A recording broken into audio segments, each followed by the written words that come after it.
He was the man who had it all, fame, power, and charm. But behind that perfect smile was a deadly secret. Las Vegas, 1974. The spotlights flare up, the orchestra holds its breath, and the curtain rises. And then he walks in. Sammy Davis Jr., he opens his arms wide, the same sparkle still glimmering in his eyes. But the stage no longer feeds him. He's only mimicking its energy now. When he takes his first step, no one notices. But Sammy's left hand trembles slightly. And that tremor isn't from exhaustion. Moments before stepping on stage, he'd taken one more line. Yes, the white dust, cocaine, Sammy's closest friend in the 1970s, the thing that kept him standing and slowly killed him. Now picture this, a man, America's greatest showman, black, Jewish, dancing, singing, smiling. But when the lights go out, who was the man in the mirror? This is the story of the collapse behind the laughter, a journey where stage dust and cocaine powder became one and applause turned into addiction. But first, don't forget to subscribe, because this isn't just Sammy Davis Jr.'s story. It's the story of every soul lost behind the lights.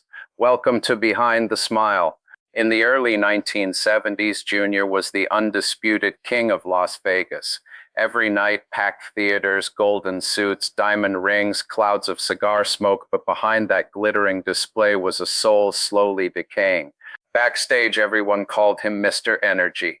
Always laughing, always joking, always hugging everyone. But behind those smiles was a silence, the kind that even the loudest applause couldn't break. His dressing room table was always arranged the same way, a bottle of whiskey, a bottle of blood pressure pills, a pack of painkillers, and finally, a small glass vial. Small, but the powder that lit up his nights. One evening, his assistant George noticed. "Sammy, you look exhausted," he said. Sammy just smiled, looked at the mirror, and murmured, "I'm not tired, George, I'm just awake." But that awakeness had become a performance in itself. The show ended at 4 a.m., and by 6 a.m., Sammy was performing at another club. Not getting tired wasn't a choice, it was a necessity. Because Sammy was no longer just an artist, he was an industry. Frank Sinatra called him Kid. After every show, they'd sit together at Frank's table, drinks flowing, jokes flying. But even Frank didn't notice the darkness growing behind Sammy's eyes, because Sammy wore his mask perfectly.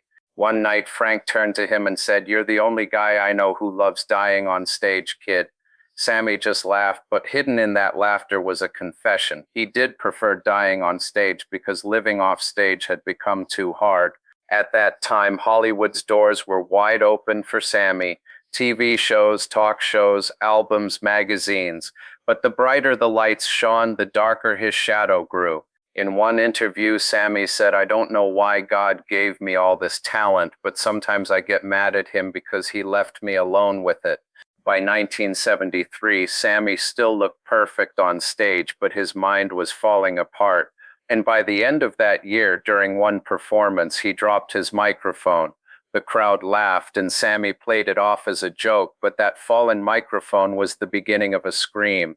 Sammy was no longer dancing, he was fighting his own soul. Backstage at the Copa Room, silence. Only one man sits under the dim light, Sammy Davis Jr. He tries to straighten his red jacket collar, but his hands are shaking.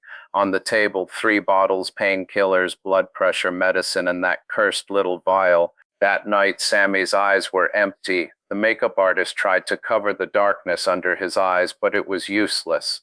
The exhaustion had seeped beneath his skin.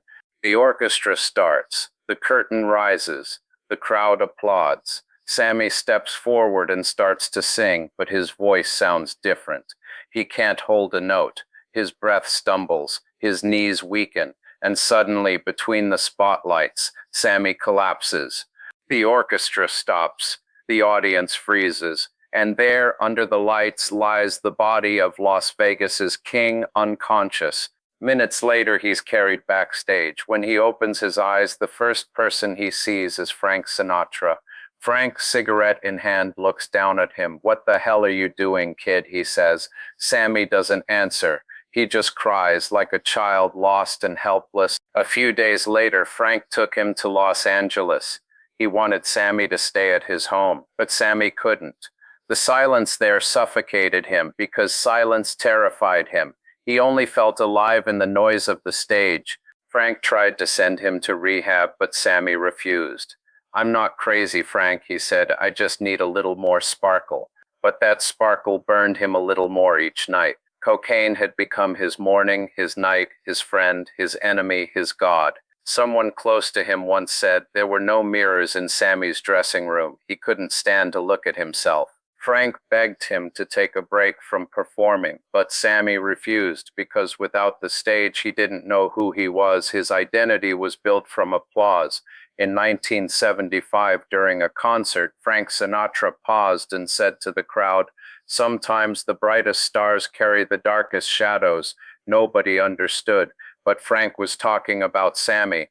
A week later, Sammy performed again, this time with an ambulance waiting backstage. When the show ended, he walked straight into it, closed his eyes, and said nothing.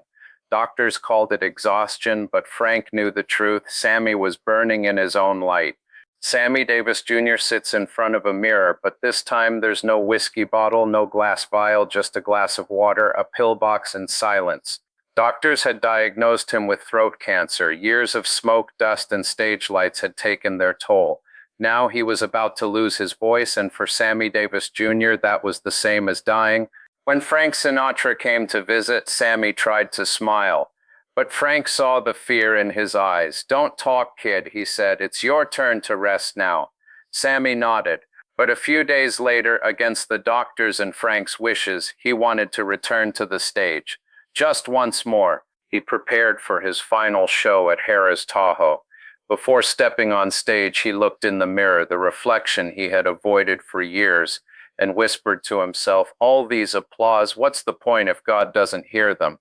The curtain rose, the lights came on, and for one last time, Las Vegas's brightest star began to shine again. But this time the light came not from the stage, but from within. He walked to the microphone. His voice barely came out, but Sammy began to dance, and the orchestra breathed with him. The audience cried, Frank Sinatra too, because everyone knew this was a farewell. When the show ended, Sammy went backstage. He was tired but peaceful. He sat before the mirror, closed his eyes, and whispered softly, "I went out my way." And with those words, Sammy Davis Jr. said goodbye to the stage. A year later, on May 16, 1990, Sammy Davis Jr. passed away. Hundreds of stars attended his funeral. Frank Sinatra, Dean Martin, Michael Jackson. But the one who cried the most was Michael, because he understood both Sammy's light and his darkness. After the ceremony, Frank Sinatra approached the coffin. He bent down, reached into his pocket, and took out a small object, a single tap dance shoe. He placed it inside and whispered, "Rest now, kid." In this episode of Behind the Smile, we're reminded sometimes the sparkle is just a mask. Laughter can be an echo of a scream, and the spotlights often shine brightest on the souls that burn the most. Sammy Davis Jr. was a legend, but this story is about the man behind the legend, the pain behind the smile. Don't forget to subscribe, because here on Behind the Smile, we don't just tell the stories of faces, we reveal the silent storms behind them.